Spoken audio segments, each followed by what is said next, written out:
Listo.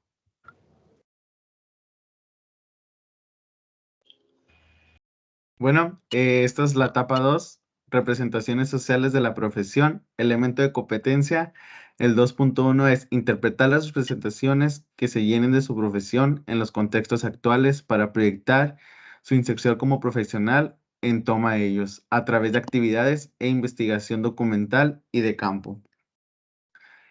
La unidad de aprendizaje, el contexto social de la profesión, la profesora Oneida Martínez Martínez, el cual es el 9º semestre, enero-junio 2024, y somos el grupo 006. Esta actividad es el 2.3, presentación digital y exposición en video con cámara abierta, la arquitectura como presentación social, semana 8, lo cual viene siendo el primer parcial, y es la segunda parte del requisito del PIE. El equipo está representado por su servidor, Barrera Moreno César Iván, Alvarado López María Griselda, Ávila Turrubiates Katia, Benítez Sánchez Jonathan Joshua, Blanco Rodríguez Humberto y Caballero García Valeria.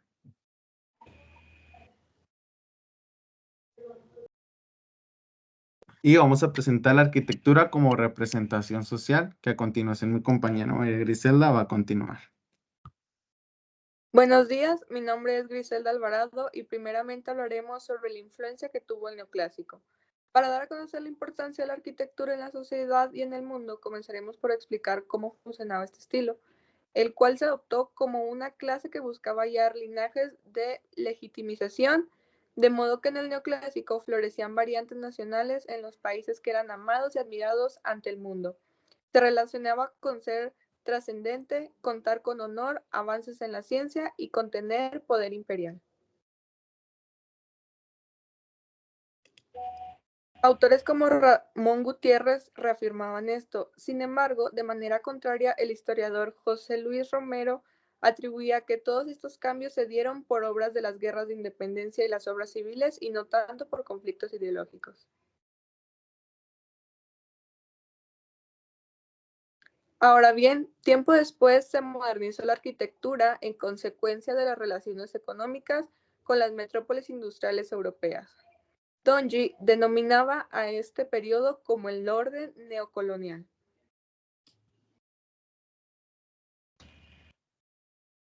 Más tarde, esta expansión política se vio reflejada en la arquitectura colonial. Este estilo resultó siendo incómodo, pues representaba ciclos más largos de los políticos extendiéndose sobre los estados, y eso recordaba socialmente tiempos oscuros y marginales del plan imperial de la metrópoli. A diferencia de lo anterior, los ingleses tomaron el arte gótico como un estilo que definiría su parlamento, pues este estilo retomaba su herencia medieval. Esto fue todo de mi parte, ahora continuará con la explicación mi compañero Jonathan Sánchez. Buenos días, mi nombre es Jonathan Benítez y les voy a hablar sobre los antecedentes conocidos. Los conquistadores habían construido el mundo sobre los cimientos de civilizaciones indígenas. Como lo mencionó también mi compañera anteriormente, Ramón Gutiérrez, mencionó que la inoclostia antihispánica se concentró en el barroco popular. También José Luis Romero mencionó que predominó un eclecticismo afrancesado. Por su parte, la revolución industrial proveía mediante los nuevos materiales redescubiertos, potenciando masificados como el hierro colado y por las altísimas temperaturas que alcanzaban los hornos.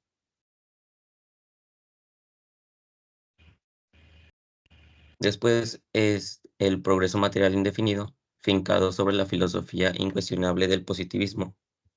Tomaba formas de la modernización y también sustentaba un liberalismo malentendido. En estas repúblicas pretendían una aristocracia. También los hipódromos fueron otros puntos de confluencia social. Y la vida del gentleman, como antes se conocía, que supuestamente disfrutaban en ese neoclásico devenido, aunque estuvieran en una crisis europea.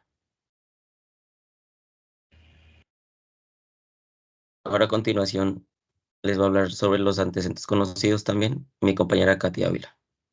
Hola, buenos días. Mi nombre es Katia Ávila y yo voy a retomar con el tema de antecedentes conocidos. En este caso voy a hablar acerca de las ideas haussmannianas, las cuales venían de París y se empezaron a implementar a la llegada de América, esto principalmente en Argentina, donde los bulevares se empezaron a constituir, esto en las avenidas de Argentina, como sitios al aire libre que pudieran ser pues transcurridos por la sociedad y así fue como se empezaron a transformar en paseos distribuidos para la sociedad. Uno de ellos es muy conocido, que es la Vuelta del Perro, donde pues ahí se podían emular la inmigración de Argentina en los sectores principales del país. También la inmigración fue un hecho muy importante, ya que esto también nos traía nueva población hacia el país y con ello mano de obra más barata, lo cual era lo que se buscaba y se tenía pues como un hecho de que iba a ser algo vital para los países originarios. Y esto ya vamos a estar en temas del capitalismo y en los poderes de una sociedad que estaba más arriba de otra. Y con ellos empiezan a surgir nuevos modelos de viviendas, conocidos también como conventillos. Los conventillos eran una especie como de vecindades. El término conventillo se le dice mucho allá en Argentina, pero vienen siendo como vecindades, las cuales pues eran muchas casas, muchos cuartos dentro de una zona y ahí vivían varias familias. Eran este tipo de viviendas que eran muy pequeñas, muy restringidas, y ahí era donde llegaban estos inmigrantes.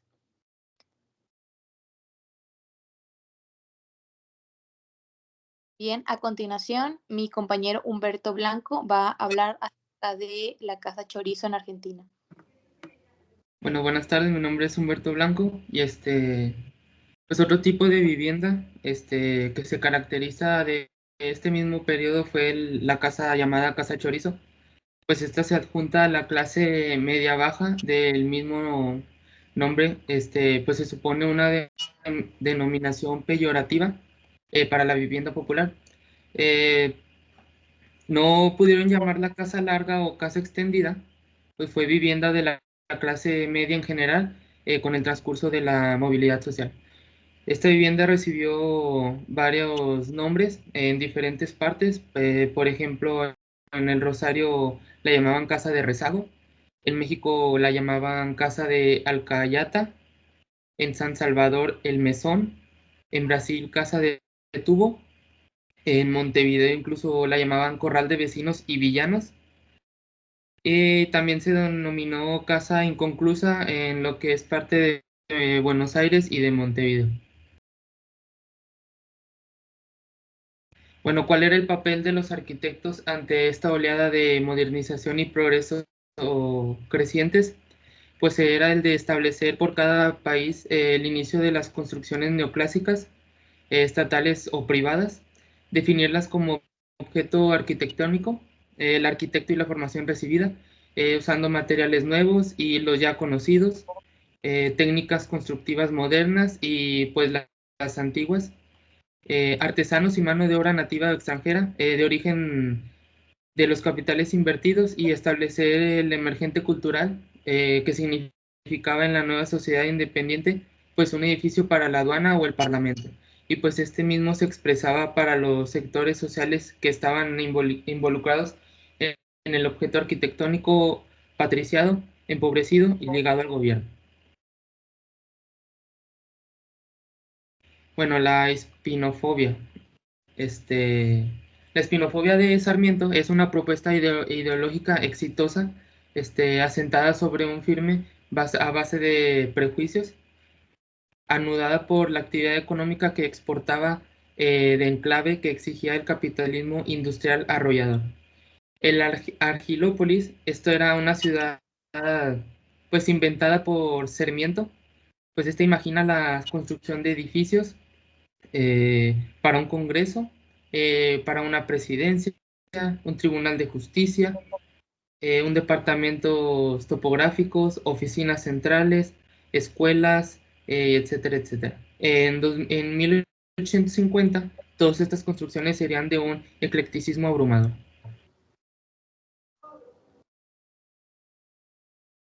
Bueno, algunos historiadores de la arquitectura como Velarde, Buchiazo o Ramón Gutiérrez han visto con aflicción académica una especie de desgracia en esta verdadera sustitución cultural masiva que fue del neoclásico al barroco. Estos historiadores se dice que incluso han llorado la pérdida de edificios coloniales.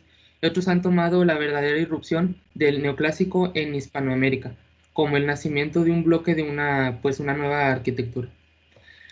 Los arquitectos de ese tiempo eran, la mayor parte eran occidentales, una gran mayoría principalmente eran italianos, eran contratados o inmigrantes que llegaban en plenos de conocimientos necesarios y munidos de este halo olímpico del Arge, pues como herederos de Praxiteles.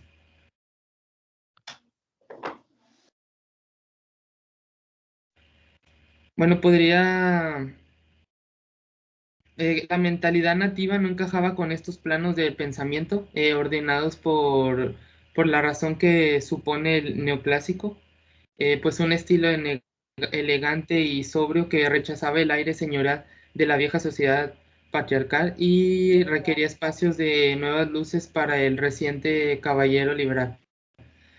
Para los europeos cultos decimonónicos, toda aquella herencia cultural anterior de la revolución industrial que no podía acomodarse a los nuevos tiempos. Fue reunida por la literatura bajo la calificación de género gótico, pues en un ámbito romanticismo que comprendía tanto el anfiteatro de Epidauro como Notre Dame de París. Todos estos sitios olvidados por la filosofía positivista y el liberalismo político. Bueno, eso es todo de mi parte. A continuación, mi compañero César Iván continuará con lo que es el neoclásico. Hola, buen día. Yo soy César Iván Barrera Moreno y nos vamos a plantear la pregunta: ¿cuándo comenzó el neoclásico? En un periodo neoclásico en América podría variar entre varios países, pero podemos tomar como Argentina como el medidor de primera clase, siendo no solo el primer país que haya iniciado con este tipo de destino, sino donde alcanzó un vuelo arquitectónico amplio y profuso en el resto del continente. Maricondo afirma que para Argentina el neoclásico inicia en un periodo a fines del siglo XVIII y comienzos del siglo XIX, siendo una recoba vieja de la muestra del cambio. Se produciría un corte ideológico arquitectónico con la llegada de Le Corbusier en 1929. Si mal no tuvo recuperación, que era de esperar, cerrar un ciclo y señala el comienzo de una nueva etapa para la arquitectura.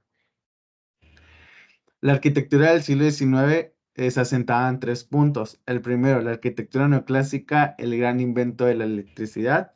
El segundo, como el clasismo republicano, como en particular en Argentina. Y el tercero, el clasismo republicano.